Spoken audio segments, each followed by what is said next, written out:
Hi guys, I've got a really cool wine for you today. This is the 2009 Clos de Tart. So this is a magnum and I want to talk you through a couple of different things about this wine. So it is a Pinot Noir from Burgundy.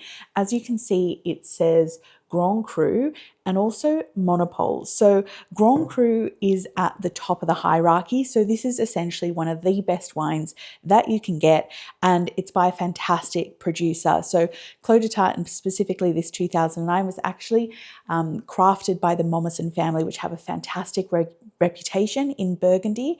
And the 2009 was such an exceptional year in Burgundy. So we know that all of those climatic conditions that influence the flavor profile of the wine were in optimal conditions to make this such a stunning wine, which is also why they release a magnum. So we know that generally the exceptional years make it into a magnum. It means that even though there's already limited production, so limited supply, there's even less magnums produced. But before we get into that, as I said, you'll see on here monopole. Now, monopole is actually a French term that's used for the ownership of the land. So pretty much most of the vineyards that you'll see over in France, whether it's Burgundy, Bordeaux, or other regions, are generally land that has been subdivided. So you may know that there's inheritance tax in France,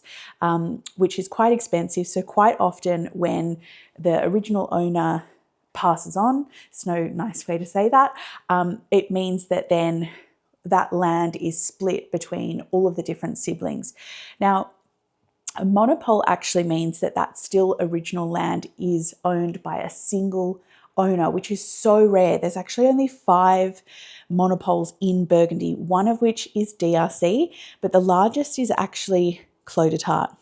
And coming back to magnum, so there's always a limited amount of wine that's produced in a magnum. That makes it inherently rarer.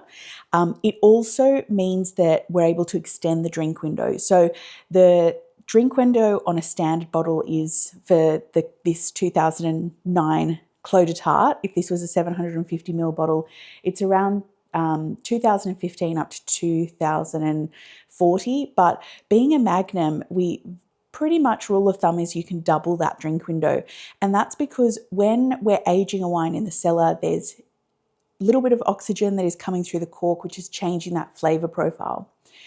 When we have a magnum, we have less oxygen to wine ratio proportionately.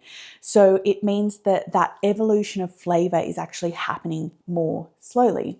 So that extends the drink window. So that's the rule of thumb to consider. When we're kind of thinking about the investable side of wine, so investment grade wine, we're really just looking at the top 1% of wines. So these are wines that have built up a track record of being collector favorites, performing well in the secondary value, because they're not just exceptional to drink, they're incredibly rare, and that's actually what makes them valuable. So when we have a magnum, the initial thought that you're probably thinking is, well, it's even rarer. And essentially when we're thinking about investment grade wine or these top wines, we're thinking about low supply, high demand, and that gap growing as people start drinking the wine. And that's essentially what pushes that wine into being even more valuable. So when we have a magnum, the initial thought that you're probably thinking is it's even smaller production volume. So we're going to have essentially demand and even smaller supply. But there's something to consider when you are looking at magnums and holding them because of their value. So when we have limited production, that does mean that they can be more valuable, and the price generally reflects that. Not only is the price more because you simply have more wine, it's essentially a magnum is 1.5 litres, so that's essentially 2 bottles of wine. So of course the value is going to reflect that. The value is also going to reflect the scarcity. So generally, yes, you will be able to command more value or price for a magnum. However, your buyer pool is generally lower. So if we think about investment dynamics, you've probably heard supply and demand, which is quite common, but you may also be familiar with liquidity. This is really important when we think about the stock market. So when you have low levels of liquidity, you don't have fast movements of price.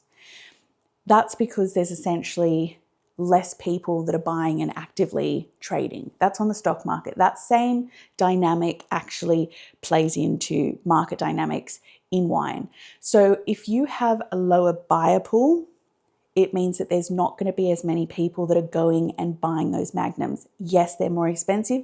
Yes, they command that higher price because of their rarity, because of there's more wine and volume of wine, but there's less people that are actively hunting for a magnum over a standard bottle of wine.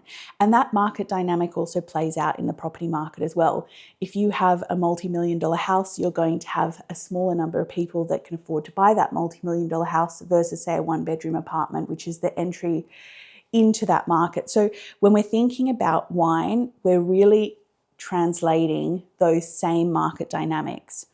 So just to recap, a magnum is going to be more expensive because it's rarer and it has more volume of wine, but there's going to be less people buying that. So if you are looking at some point of refreshing your cellar and trading some of those bottles, then that's something to consider, is less people will be looking for a magnum than they will be a 750 ml standard bottle. So it may take you longer to sell. That's generally how that market dynamic plays out.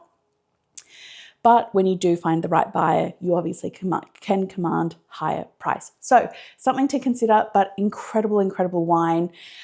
This has such good critic scores behind it. You've got all of those beautiful flavor profiles that you would get with a Burgundy Pinot. You've got that earthiness, the structure that comes through, all of those berries.